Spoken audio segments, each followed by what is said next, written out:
they're avoiding life.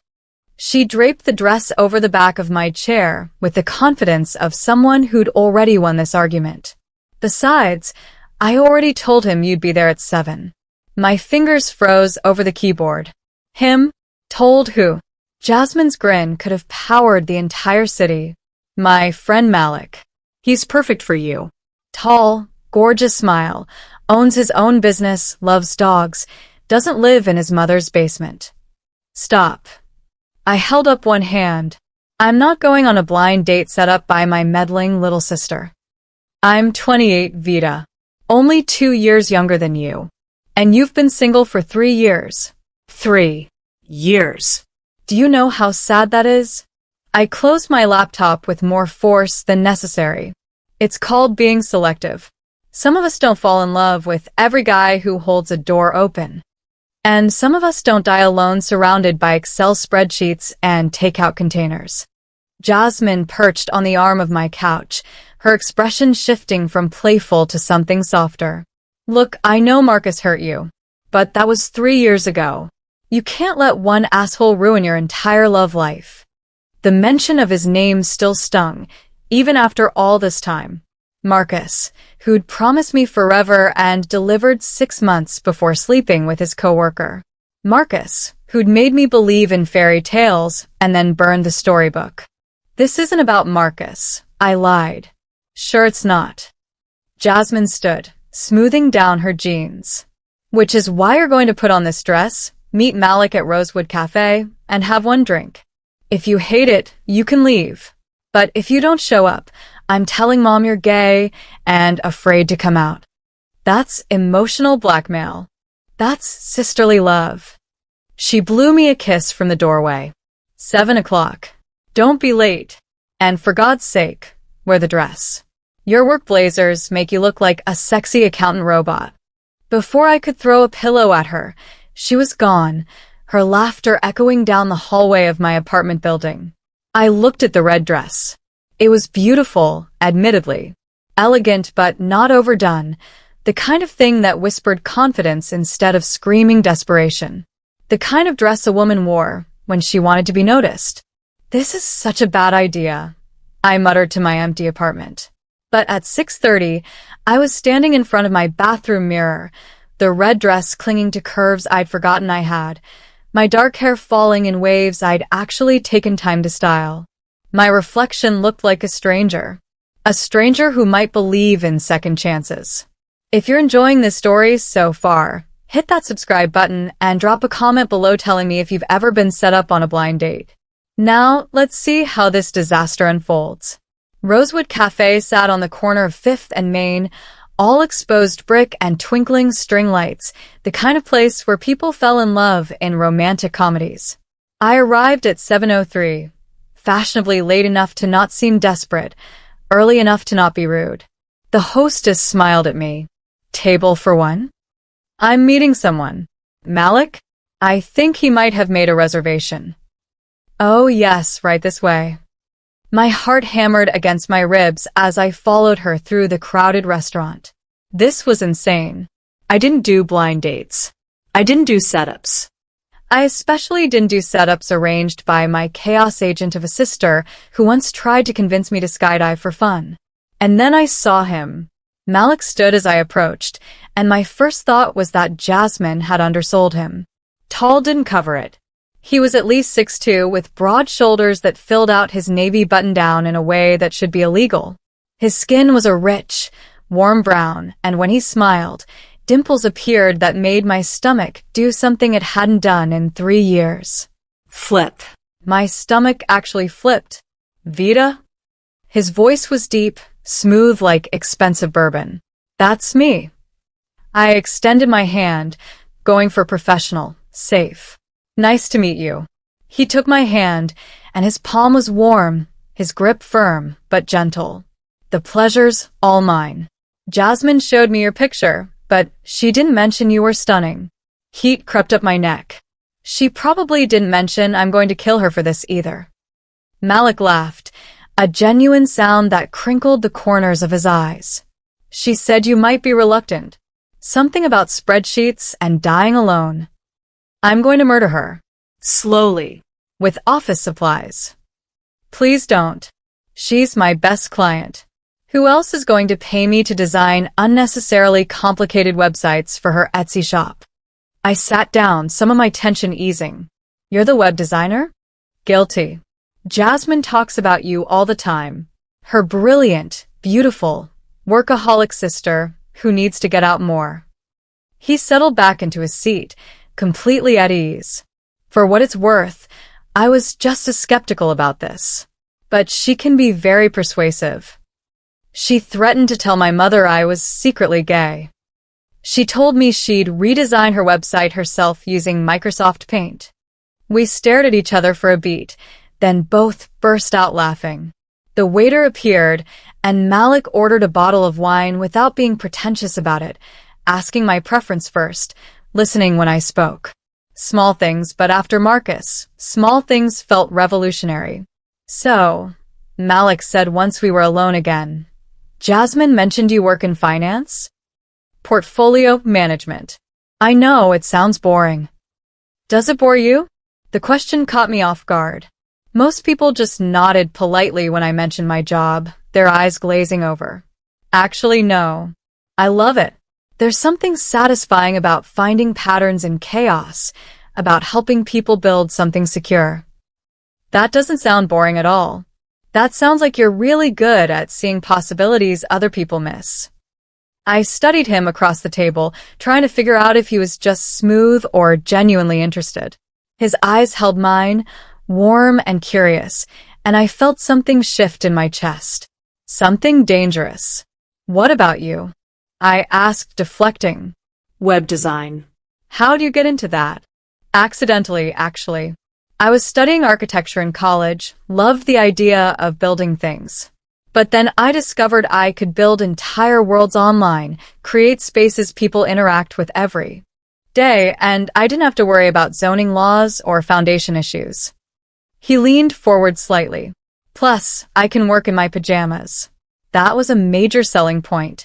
Are you wearing pajamas right now? Only from the waist down. I snorted wine, actually snorted, and had to cover my mouth with my napkin. Malik grinned, looking pleased with himself. Sorry, I managed. I wasn't expecting that. I like keeping people on their toes. Life's too short for predictable conversations. The waiter returned with our appetizers, some kind of bruschetta that looked almost too pretty to eat. Malik immediately grabbed one and took a bite, getting tomato on his chin. He wiped it away unselfconsciously, and I found myself relaxing in a way I hadn't around a man in years. Okay, real talk, he said. On a scale of 1 to 10, how mad are you at Jasmine right now? Honestly, it was a 9 when I walked in. Now I'm down to a 6. Only a 6? I'm wounded. Don't be. 6 is good.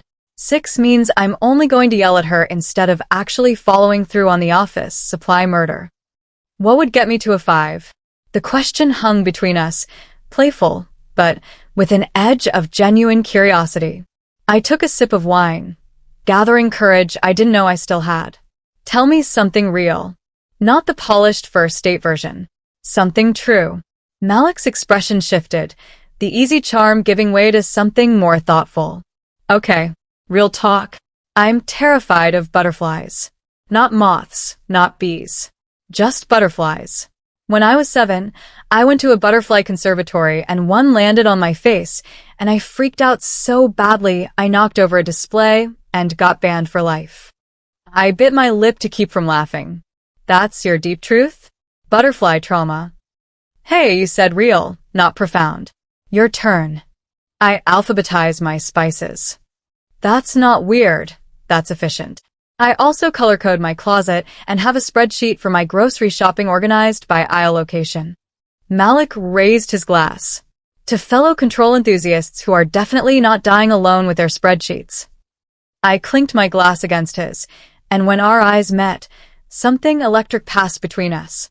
Something that felt like the beginning of something I'd sworn off 3 years ago. We talked through dinner, the conversation flowing like we'd known each other for years instead of hours. He told me about growing up in Atlanta, moving to the city for college, and never leaving. I told him about my disastrous attempt at pottery class, my secret addiction to trashy reality TV, the way I ugly cried during dog food commercials. I once cried during a commercial for paper towels, Malik admitted.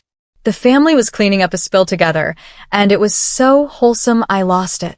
We're both emotionally unstable. Or we feel things deeply. That's not a bad thing, Vida. The way he said my name, soft and deliberate, made my skin warm. I looked away, suddenly nervous. This was supposed to be a joke date, something to appease Jasmine.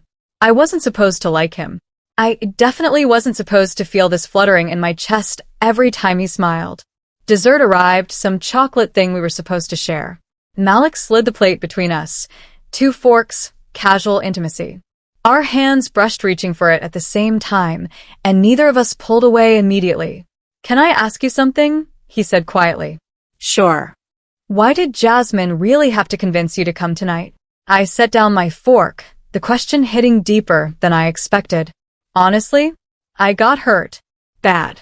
And it's easier to avoid the possibility of pain than risk feeling that way again. I get that. He paused, considering his words. I was engaged once. 4 years ago.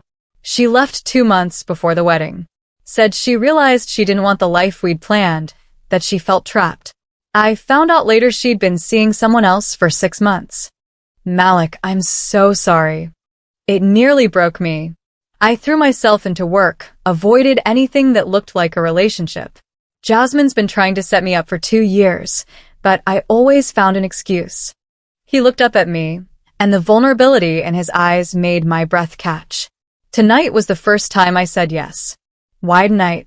Because she showed me your picture and said you were just as scared as me. And I thought maybe 2 scared people could be brave together. The air between us felt charged, heavy with possibility. I wanted to reach across the table, take his hand, tell him I understood. But fear held me back, that old familiar friend who'd kept me safe for 3 years. I should probably go, I said instead, the words tasting like cowardice. It's getting late. Disappointment flickered across Malik's face, but he recovered quickly, smiling. Of course. Let me get the check.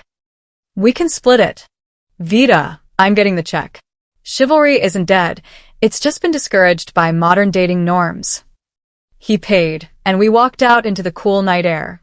The city sparkled around us, alive with Saturday night energy, people laughing and loving and living without fear.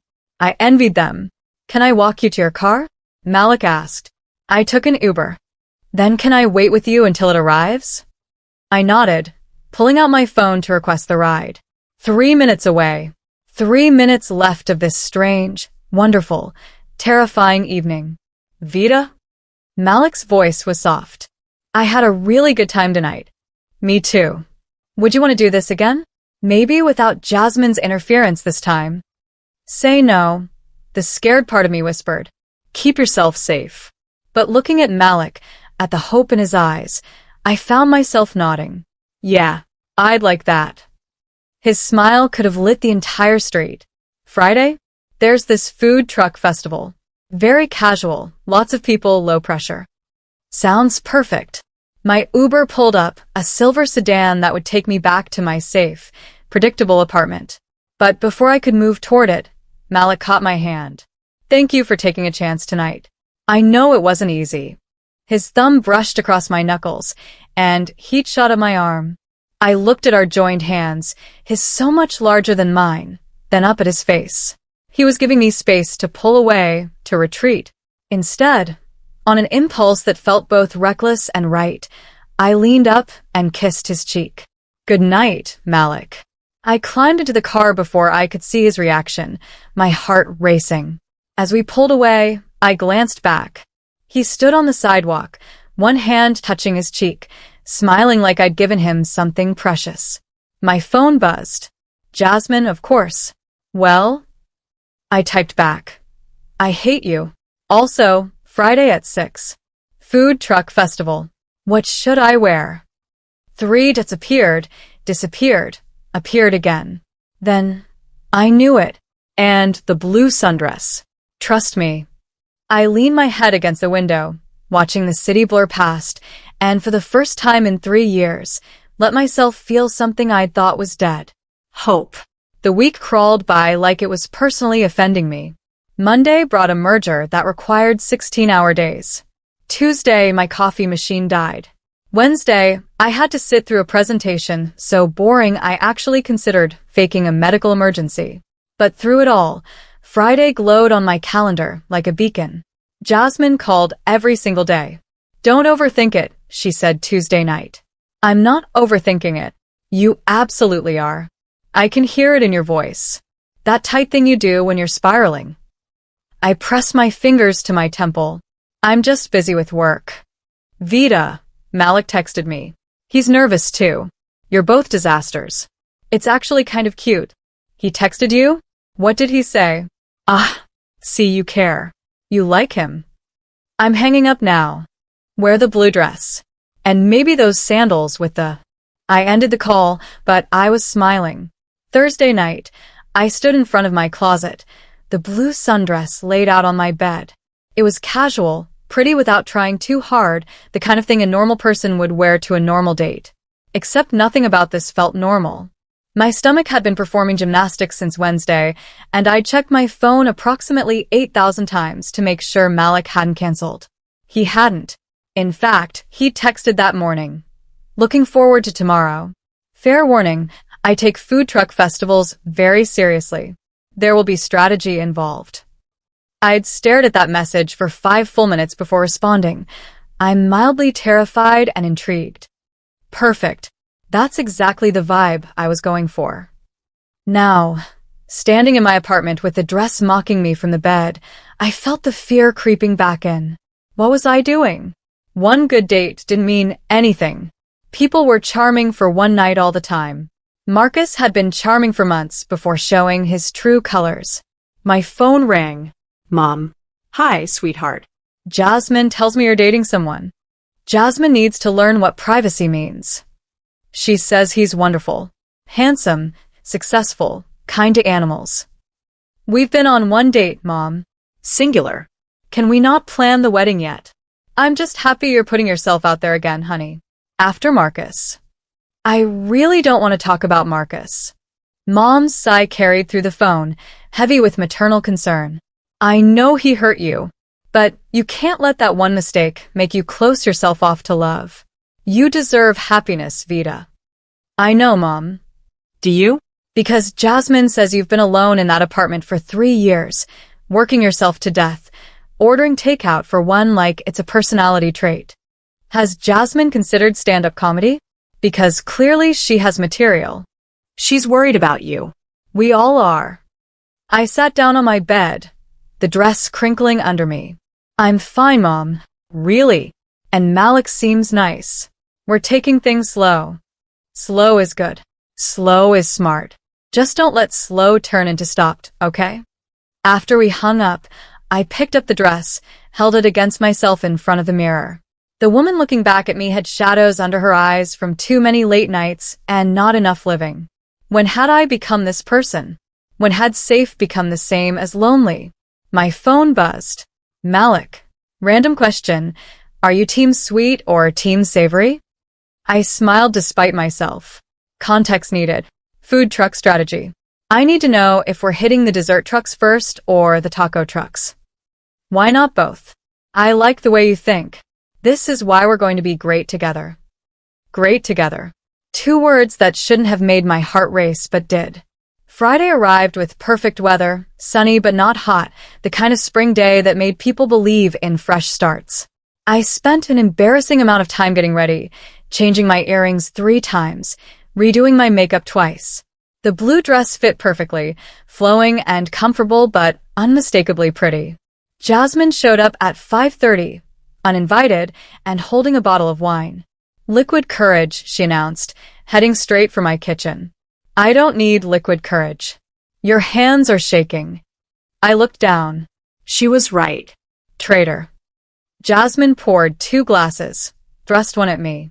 You look beautiful. He's going to lose his mind. This is just a casual second date. Right. Which is why you've changed your outfit 4 times. 3 times. How did you? I know you, Vida.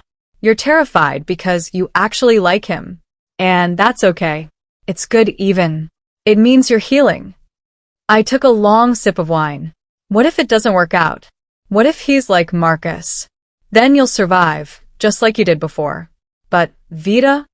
Jasmine's expression turned serious. What if it does work out? What if he's exactly what you've been afraid to hope for? The question sat between us, enormous and terrifying. I don't know if I remember how to do this, I admitted quietly. How to be open, how to trust someone with my feelings. Start small. Be yourself. Let him be himself. See what happens. Jasmine squeezed my shoulder. And text me immediately after with all the details. She left at 6, and I checked my reflection one final time. The woman in the mirror looked scared but hopeful. It was a start. Malik picked me up at 6:15, pulling up in a dark green Jeep that somehow suited him perfectly. He climbed out when he saw me, and the smile that spread across his face made every anxious moment of the week worth it. Vida, wow. You look incredible. You clean up pretty well yourself. He was wearing jeans and a gray Henley that showed off his arms, casual and confident. When he opened my door, his hand briefly touched my lower back, a gentle gesture that sent electricity through me. The drive to the festival took 20 minutes, filled with easy conversation about our weeks. Malik told me about a client who wanted their website to look exactly like their competitors, but somehow be completely unique. I told him about my coffee machine's dramatic death, how I'd actually eulogized it to my assistant. You're ridiculous, he said, laughing. I'm sentimental. There's a difference. No, you're definitely ridiculous. But in the best possible way. The food truck festival sprawled across Riverside Park, dozens of trucks arranged in colorful rows, the smell of grilling meat and sweet pastries heavy in the air. Hundreds of people milled around, couples and families and groups of friends, everyone united in the universal love of food. Okay, Malik said, pulling a folded piece of paper from his pocket. I've created a strategic plan. You actually made a list? I told you I'd take this seriously. We start with the Korean barbecue truck because the line gets ridiculous after 7. Then we hit the gourmet grilled cheese while our stomachs settle. After that, we assess our capacity and decide between the lobster rolls or the Mediterranean bowls. What about dessert? That's the finale. I've heard the gelato truck has a salted caramel flavor that will change your life. I stared at him, this man who made strategy lists for food festivals, and felt something in my chest crack open. You're kind of amazing, you know that? Pink tinged his cheeks. I just really like efficiency. And food. Mostly food. We joined the line for Korean barbecue, standing close as people pressed around us. Malik's hand found the small of my back again, protective, and I let myself lean into him slightly. He smelled good, like cedar and something citrusy, clean and masculine. So tell me something I don't know about you, he said as we shuffled forward. Like what? Anything. Favorite childhood memory. Biggest fear. Secret talent. I thought for a moment. I can recite the entire periodic table backwards. Learned it in high school on a dare and never forgot. That's simultaneously impressive and concerning. Do you just walk around with that information in your head? Among other useless things. Your turn. I can juggle. But only oranges. Other fruits don't work. That's oddly specific. I know.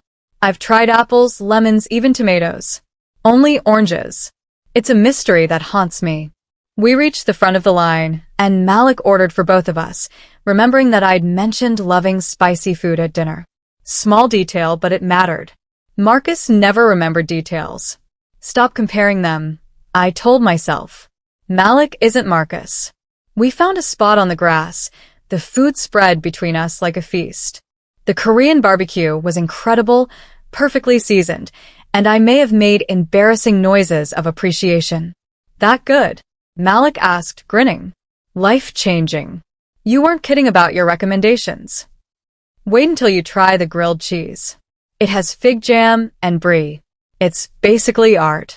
We ate and talked and laughed, the sun setting golden around us. Malik told me about his childhood dream of being an astronaut, How he built a spaceship in his backyard out of cardboard boxes and convinced his younger brother they were going to Mars. We made it about 10 minutes before my brother got scared and ran inside crying. I felt terrible for weeks. How old were you? 7. He was 5. My mom made me apologize and dismantle the spaceship. I was devastated. I loved watching him talk, the way his hands moved when he got excited, the crinkles around his eyes when he smiled. This wasn't the polished first date version. This was real Malik, goofy and warm and genuine. What about you? He asked. Childhood dreams. I wanted to be a veterinarian. Loved animals, loved the idea of helping them. Then I had to dissect a frog in biology class and fainted. That dream died pretty quickly. Hence the finance career. Numbers don't make me pass out. Usually. We moved through Malik's list, trying truck after truck, sharing bites, stealing food from each other's plates. Somewhere between the Mediterranean bowls and the gelato truck, our hands brushed and stayed touching, fingers loosely linked. Vida? Malik's voice was soft. Can I tell you something? Of course. I haven't felt this comfortable with someone in years. Maybe ever. You make me feel like I can just be myself, weird juggling skills and butterfly phobias and all. My throat tightened. I feel the same way. It's terrifying. Yeah, it is. He squeezed my hand. But maybe the terrifying things are the ones worth doing. We got our gelato, the salted caramel just as life-changing as promised, and walked along the river as the sky turned purple. Music drifted from the festival behind us, some acoustic guitarist playing covers, romantic without being cheesy. Dance with me, Malik said suddenly. Here, there's no dance floor. So, we'll make one. Before I could protest, he pulled me close, one hand at my waist, the other still holding mine. We swayed to the distant music, completely off rhythm, probably looking ridiculous. I didn't care. Nothing had felt this right in 3 years. Thank you, I whispered against his chest. For what? For being patient. For being you. For making me remember what this feels like. Malik pulled back enough to look at me, his dark eyes serious. Vida, I need you to know something. I'm not playing games here. I'm not looking for casual or temporary. I know it's only been 2 dates, and maybe I'm getting ahead of myself, but I feel something with you that I haven't felt in a long time. And it scares the hell out of me, but I don't want to run from it. My heart hammered against my ribs. This was the moment. I could pull away, protect myself, keep the walls up. Or I could be brave. I feel it too, I said. And it terrifies me, but I don't want to run either. He cupped my face, his thumb brushing my cheek, and I stopped breathing. The world narrowed to just us, the river and the music and the purple sky fading into nothing. When he leaned down, I met him halfway. The kiss was soft at first, questioning, giving me space to pull away. But I didn't. I pressed closer, my hands sliding up his chest to his shoulders, and felt him smile against my lips before deepening the kiss. He tasted like salted caramel and possibility, and I thought, this is what I've been missing. This feeling of being completely present, completely alive. When we finally broke apart, both breathing hard, Malik rested his forehead against mine. That was... Yeah, I finished. We stood there wrapped in each other, the world moving around us, and I felt something fundamental shift inside me. The fear was still there, but it was quieter now, overshadowed by something stronger. Want. Hope. The beginning of something that felt like it might be love. If you're loving the story, make sure to hit that like button and drop a comment telling me your favorite moment so far. And don't forget to subscribe, because you won't want to miss what happens next. The weeks that followed blurred together in a haze of stolen moments and late-night phone calls. Malik and I fell into an easy rhythm, seeing each other 3 or 4 times a week, texting constantly when we couldn't be together. He brought me coffee at work when I had early meetings, remember my order, without asking. I showed up at his office with lunch when he mentioned working through dinner on a big project. Jasmine gloated constantly. I told you, she said for the millionth time, sprawled across my couch while I got ready for date number 7.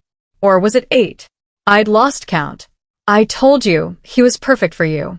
You set me up as a joke, I reminded her, applying mascara. A joke that turned into true love. You should be thanking me. I'm still considering that office supply murder. But she was right and we both knew it. What Malik and I had was becoming something real, something deeper than I'd expected. We'd gone mini-golfing and to art museums, had picnics in the park and movie marathons at his place. We talked about everything, our fears, our dreams, the things that kept us up at night. He told me about his engagement falling apart, how betrayed he'd felt, how hard it was to trust again. I told him about Marcus, about the 3 years I'd spent hiding from intimacy. We shared our scars and found they matched in unexpected ways. What are you most afraid of? Malik asked one night, lying on his couch with my head on his chest, his fingers tracing lazy patterns on my arm. Losing this. Losing you. Finding out it's not real. It's real, Vida. I promise you it's real. But doubt still crept in during quiet moments. Late at night, alone in my apartment, I'd wonder if I was fooling myself. If this was just the honeymoon phase, destined to crumble like everything else. Part of me kept waiting for the other shoe to drop. It happened on a Tuesday. Jasmine called while I was reviewing quarterly reports, her voice tight in a way I'd never heard. We need to talk. About Malik. Ice flooded my veins. What about him? Can you come over? I don't want to do this on the phone. Jasmine, you're scaring me. Just tell me. She was quiet for a long moment. The date. The blind date I set you up on. It wasn't what you thought. What does that mean? Just come over. Please. I need to explain in person. I left work early, drove to Jasmine's apartment with my hands shaking on the steering wheel. What could she possibly need to tell me? Had Malik said something to her? Was he seeing someone else? Had the whole thing been some elaborate prank? By the time I reached her door, I'd worked myself into a full panic. Jasmine opened it looking guilty, which only made things worse. She led me to her living room, poured us both wine with shaking hands. I'm so sorry, she started. I never thought it would go this far. It was supposed to be funny and then you two actually connected and I didn't know how to tell you, and now it's been weeks and… Jasmine. What are you talking about? She took a deep breath. The blind date. With Malik. It wasn't real. I mean, Malik is real and he's amazing, but the setup was a joke. Remember how you said you'd never do online dating, that blind dates were desperate, that you didn't need a man to be happy? My stomach dropped. What did you do? I bet you that I could set you up with someone and you'd fall for him. You said it would never happen, that you were immune to romance. And I said I could prove you wrong. The room tilted. You bet on me? It was stupid. I know it was stupid. But Vida, I never expected you to actually fall for him. I never expected it to become this. And now you're happy and he's happy, and I don't know how to tell you that it started as a joke without ruining everything. I stood up, wine sloshing in my glass. Does Malik know? Does he know this was a bet? Jasmine's face answered before her words did. No. God, no. He has no idea. He thinks I set you up because I genuinely thought you'd be good together. Which, for the record, I do think. The bet was before I really knew him. Once I saw you two together, it became real for me too. I need to leave. Vida, please. I need to leave, Jasmine. I can't look at you right now. I made it to my car before the tears came. Hot, angry tears that blurred my vision and made my chest ache. I'd been right to protect myself. I'd been right to build walls. This was exactly why I didn't let people in. My phone buzzed. Malik. Can't wait to see you tonight. I'm making dinner. Hope you like Italian. I stared at the message through my tears. Did he really have no idea? Or was he in on it too? Was our entire relationship built on a lie? I drove home, called in sick for the rest of the week, and ignored every call and text from both Jasmine and Malik. I needed space. I needed to think. I needed to figure out if anything we'd had was real, or if I'd been played for a fool. On the third day, Malik showed up at my apartment. Vida, please. I don't know what I did, but I'm sorry. Just talk to me. I opened the door because refusing felt childish. He looked terrible, like he hadn't slept, his usual easy confidence replaced by anxiety. "What happened?" he asked, stepping inside. "One day we're fine, the next you disappear." "Did I do something wrong?" "Did you know?"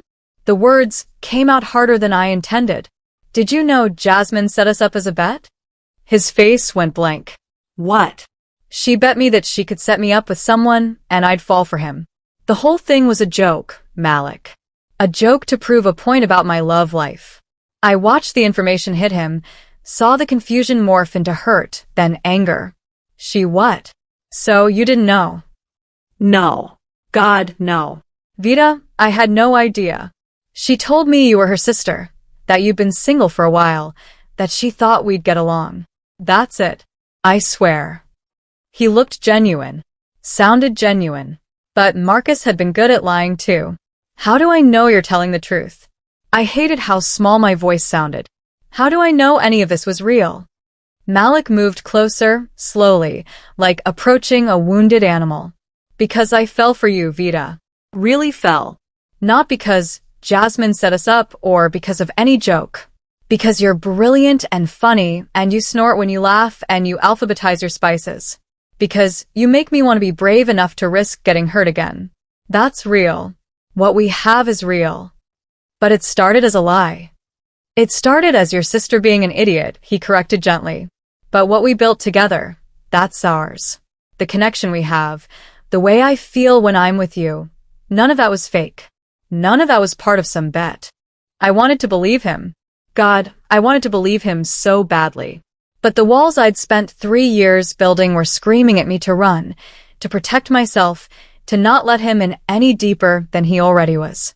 "I need time," I said finally. "I need to figure out what's real and what's not." Pain flashed across Malik's face, but he nodded. Okay. "Take all the time you need. But Vida, I'm not going anywhere. When you're ready to talk, I'll be here." He left, and the silence of my apartment felt suffocating. I spent the next 2 weeks in a fog, going through the motions at work, avoiding Jasmine's increasingly desperate calls and texts. My friends noticed something was wrong, but I couldn't explain it without admitting how stupid I'd been, how completely I'd fallen for someone I barely knew.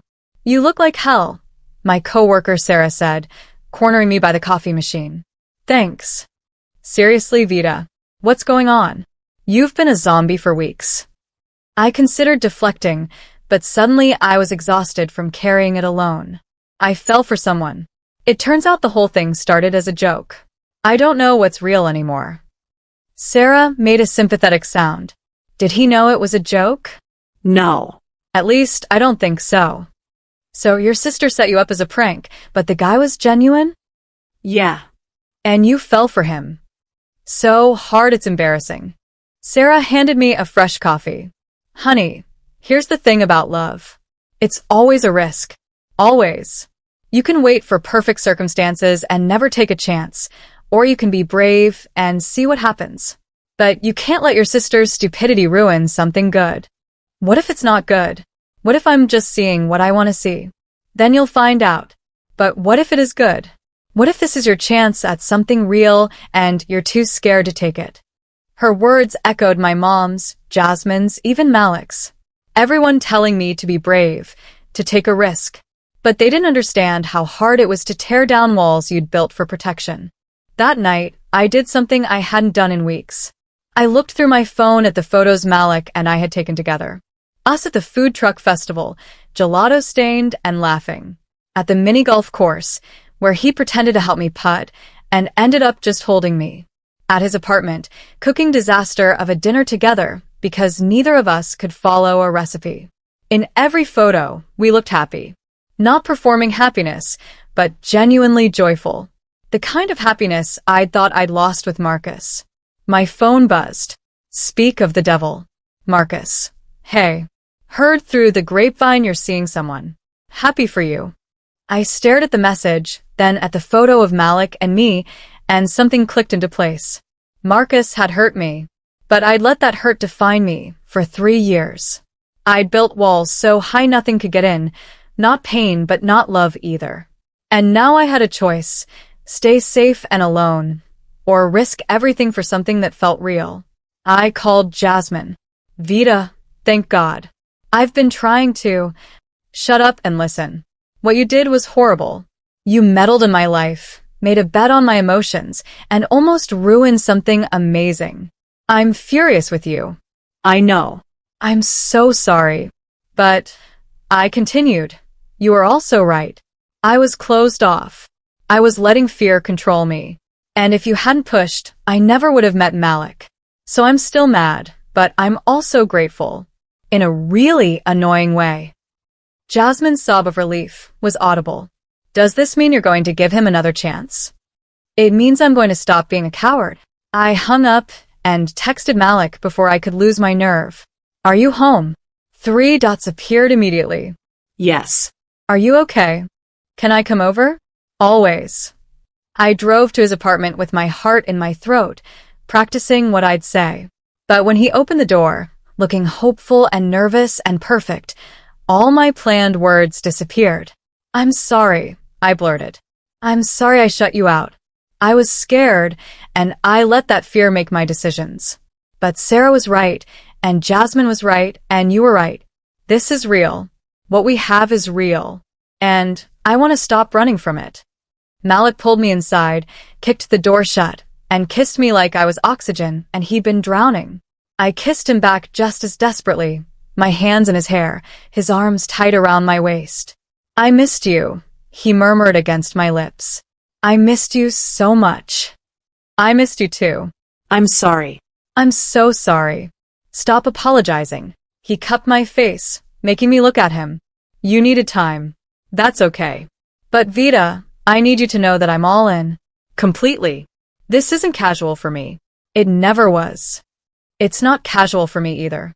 I took a shaky breath. I'm terrified. But I'm more terrified of losing you. You're not going to lose me. I promise. We moved to his couch, curled up together like we had a dozen times before, and it felt like coming home. Malik pulled a blanket over us, and I rested my head on his chest, listening to his heartbeat. Tell me something, he said softly. What made you come back? I looked at photos of us, and I realized that the person in those pictures, she was happy. Really happy. And I wanted to be her again. I wanted to stop letting past hurt dictate my future. That's brave. It doesn't feel brave. It feels terrifying. Bravery usually does. He pressed a kiss to my hair. For what it's worth, I think you're the bravest person I know. You went through hell and still found a way to open your heart again. That takes courage. We stayed like that for hours, talking and not talking, just being together. At some point, Malik ordered pizza, and we ate it cold because neither of us wanted to move. It was perfect. Imperfect and messy, and absolutely perfect. Vida? Malik's voice was hesitant. Can I ask you something serious? Always. Where do you see this going? Us, I mean. Because I need you to know that I'm not interested in something temporary. I want a future with you. And if that's too much too fast, tell me, but I need to be honest about what I want. My heart stuttered. A future. He wanted a future with me. The old Vida, the scared Vida, would have panicked. But looking at him, at this man who'd been patient and kind and genuine, I felt nothing but certainty. I want that too, I said. A future. With you. His smile was blinding. Yeah. Yeah. I mean, it's crazy, right? We've only known each other a few months. But Malik, when I'm with you, everything makes sense. You make me want to be braver, to take risks, to believe in possibilities. That's not something I want to walk away from. So we're doing this? Really doing this. We're really doing this. He kissed me again, slower this time, deeper, full of promise. When we broke apart, both breathless, he rested his forehead against mine. I'm falling in love with you, Vida. I need you to know that. The words hung between us, enormous and terrifying and wonderful. I could say it back, take that final leap. Or I could hold back, keep that last piece of my heart protected. But I was done being scared. I'm falling in love with you too. His eyes went bright, and he kissed me like I'd given him the world. Maybe I had. Maybe we'd given each other the world. We spent the rest of the night wrapped up in each other, talking about futures and dreams and all the possibilities ahead of us. Malik told me about wanting to expand his business, maybe hire employees. I told him about considering a job offer from a rival firm, something I'd been too scared to pursue. You should take it, he said immediately. If it's what you want, take the risk. What if it doesn't work out? Then you'll figure it out. But Vida, you can't live your whole life avoiding risk. Sometimes you have to jump and trust that you'll figure out the landing. Is that what we're doing? Jumping. Yeah. And I think we're going to fly. We fell asleep on his couch, tangled together, and for the first time in 3 years, I didn't have nightmares about being hurt. I dreamed about possibilities. The next morning, I woke up to Malik watching me, a soft smile on his face. Creepy, I mumbled, still half asleep. You're beautiful in the morning. All rumpled and perfect. I probably have drool on my face. Still beautiful. He brushed my hair back. Want breakfast? I make excellent pancakes. You're going to spoil me. That's the plan. We moved to his kitchen, and I sat on the counter while he cooked, stealing bites of batter and making him laugh. It was domestic and comfortable, like we'd been doing this for years instead of months. I should probably call Jasmine, I said. Apologize for freezing her out. She meant well, in a misguided, meddling way. She's still going to gloat forever about being right. Let her. She earned it. I called Jasmine after breakfast, and she answered on the first ring. Are you back together? Hello to you too. And yes, we're back together. Thanks for asking. Her squeal nearly broke my eardrum. I knew it. I knew you two were meant to be. This is the best thing I've ever done. Don't get cocky. You're still on probation. Can I at least say I told you so? Once. You get one. I told you so. I told you he was perfect for you, and you didn't believe me, but I was right, and now you're in love, and... Okay, that's more than once. I'm just so happy for you, Vida. You deserve this. You deserve someone who sees how amazing you are. After we hung up, I found Malik on his balcony, coffee in hand, watching the city wake up. Everything okay with your sister? He asked as I joined him. Yeah. She's already planning our wedding, probably. Is that so bad? I looked at him, at the hope and love in his eyes, and felt my last wall crumble. No. It's not bad at all. The months that followed were the happiest of my life. Malik and I fell into a rhythm, balancing work and relationship, giving each other space but always coming back together. We had our first fight over something stupid, whether Die Hard was a Christmas movie, and learned how to argue without breaking. We met each other's families, suffered through awkward dinners and invasive questions. His mother loved me immediately. Finally, someone to keep this boy grounded. My mother cried happy tears. I knew you'd find your person eventually. We took a weekend trip to the mountains, stayed in a cabin with no cell service, and spent 3 days just being together. No distractions, no interruptions, just us. I could do this forever, Malik said, lying in front of the fireplace with me curled against his side. Live in a cabin with no internet. Be with you. I tilted my head up to look at him. Yeah. Yeah. Vida, I know we said we'd take things slow, but I don't want slow anymore. I want everything with you. All of it. The messy, complicated, beautiful everything. What are you saying? He sat up, pulling me with him, suddenly serious. I'm saying move in with me. I know it's fast, but we're already spending every night together anyway. And I hate the thought of you going home to that empty apartment when you could be with me. Malik. You don't have to answer now. Think about it. But know that I want this. I want you in my space, our space. I want to wake up to you every morning and fall asleep next to you, every night. I want it all. I didn't need to think about it. Not really. Because he was right. We were already living together, in everything but name. And the thought of actually calling his place home, of building a life together, filled me with joy instead of fear. Okay, I said. Okay, I'll move in with you. His smile was incandescent. Yeah. Let's do this. Let's build something together. He kissed me then, passionate and tender, full of promises for the future. And when we broke apart, I realized I wasn't scared anymore. I was excited, ready, open to whatever came next. 2 months later, I stood in our apartment, surrounded by boxes and furniture in various states of assembly, and felt completely at peace. "This is a disaster," Jasmine said, surveying the chaos. She'd shown up with pizza and wine, self-proclaimed supervisor of the moving process. "This is our disaster," Malik corrected, wrapping his arms around me from behind.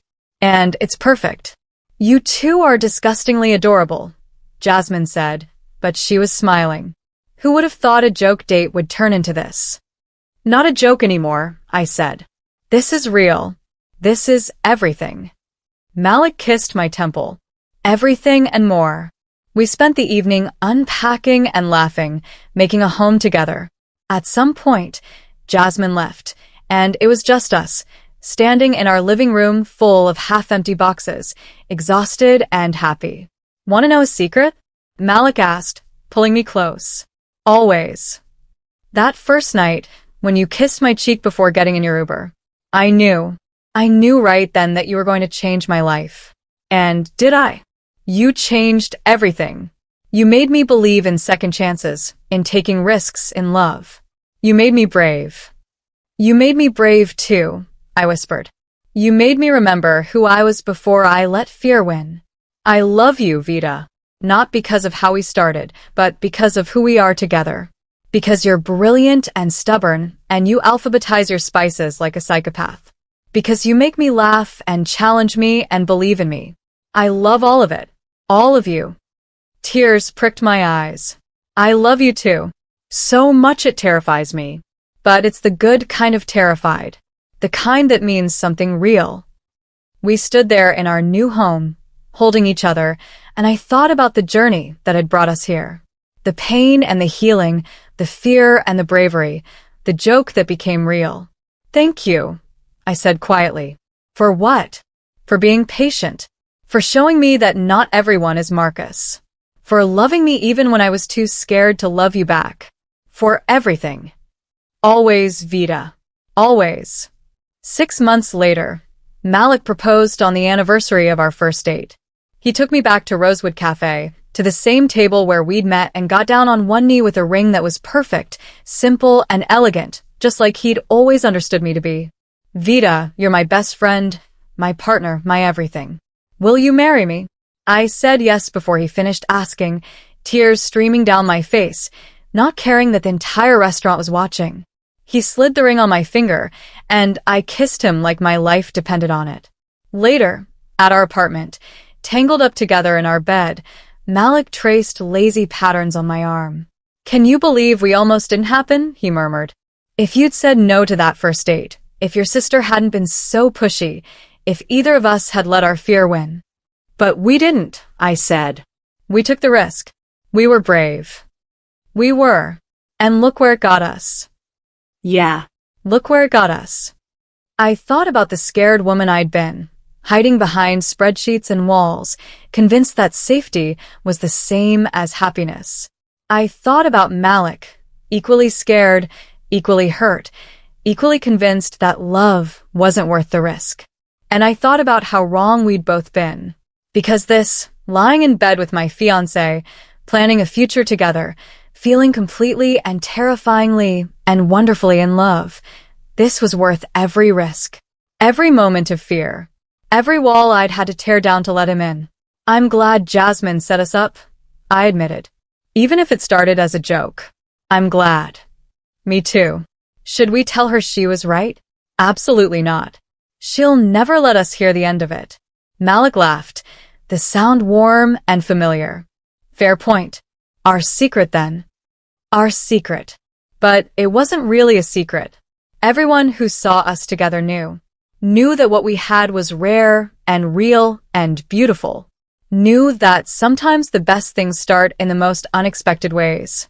Knew that love, when you're brave enough to let it in, can heal even the deepest wounds. My phone buzzed. Jasmine, because of course it was. "So, when's the wedding?" "I'm thinking spring. And I get to be maid of honor, obviously."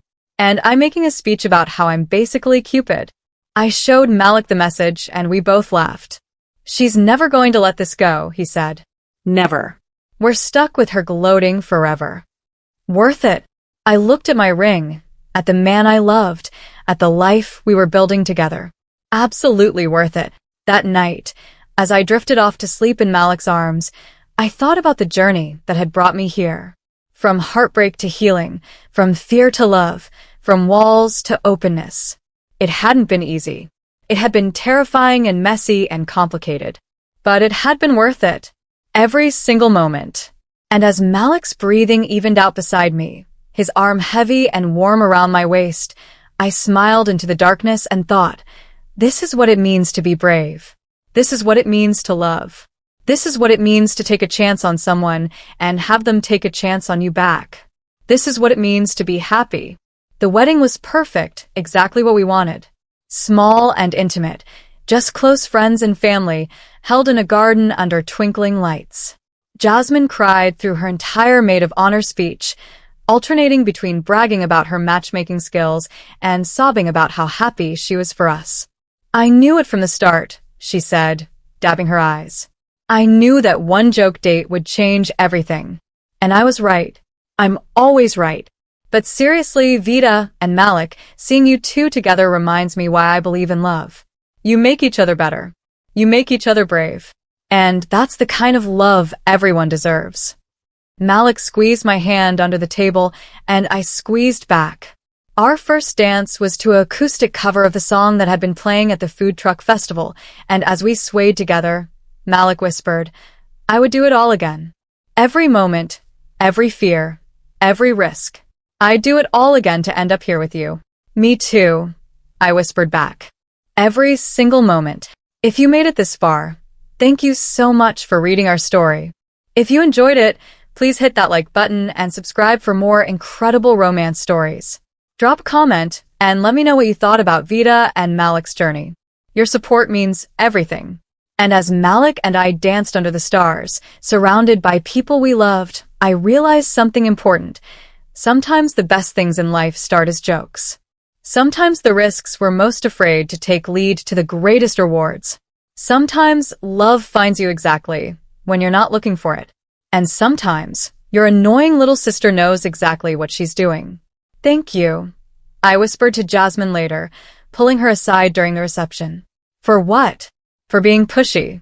For refusing to let me hide. For that stupid bet. For everything. She hugged me tight. That's what sisters are for. Annoying you into happiness. Mission accomplished. Hey, Vida, you know I love you, right? I know. I love you too. Even when you're being a meddling nightmare. Especially when I'm being a meddling nightmare. That's when I do my best work. We laughed, and I looked across the reception to where Malik was talking with his brother, his face lit up with joy. My husband. My partner. My everything. And I thought about that first night at Rosewood Cafe, when I'd been so scared, so certain I was making a mistake. If I could go back and tell that version of myself what was coming, the love, the joy, the life we'd built, I don't know if she would have believed me, but she would have been grateful. Grateful that despite all her fears, despite all her walls, despite everything telling her to run, she stayed. She took a chance. She let love in. And that made all the difference. Malik caught my eye across the room and smiled. That same smile that had made my stomach flip on our first date. It still did, I realized. After all this time, he could still make my heart race with just a look. He mouthed, I love you. And I mouthed it back. This was my life now. Our life. Built on a foundation of trust and vulnerability and bravery. Built on taking risks and believing in second chances. Built on a joke that became real, became everything. And I wouldn't change a single moment of it. As the night wore on and guests filtered out, Malik and I stood alone in the garden, fairy lights twinkling above us, the sounds of the city distant and peaceful. Ready to start forever? He asked, pulling me close. With you? Absolutely. We kissed under the stars, and I felt the same electricity I'd felt that first night by the river. Some things never changed. Some things just got better with time. I love you, Mrs. Vita Carter, Malik murmured against my lips. I love you too, Mr. Malik Carter. We drove to our hotel, checked into the honeymoon suite, and spent the night wrapped up in each other, talking and laughing and loving. It was perfect, not because everything went smoothly, but because we were together. Because we'd chosen each other every single day. And as I fell asleep in my husband's arms, I thought about how far I'd come. From the scared, broken woman who'd sworn off love to the happy, whole woman who'd embraced it completely. From someone who saw risk as danger to someone who saw it as opportunity. From someone who was just surviving to someone who was truly living. Thank you, I whispered into the darkness, to the universe, to fate, to Jasmine's meddling, to whatever force had brought us together. Thank you for him. Thank you for us. Thank you for giving me the courage to take a chance. Malik stirred beside me, pulling me closer even in sleep, and I smiled. This was happiness. Real, messy, complicated, beautiful happiness. And it was worth every risk. It was worth everything. Thank you for joining Vita and Malik on their journey from a joke date to forever. If this story touched your heart, please like, comment with your thoughts, and subscribe for more heartwarming romance stories. Your support means the world. Until next time, remember, sometimes the best love stories start when you least expect them.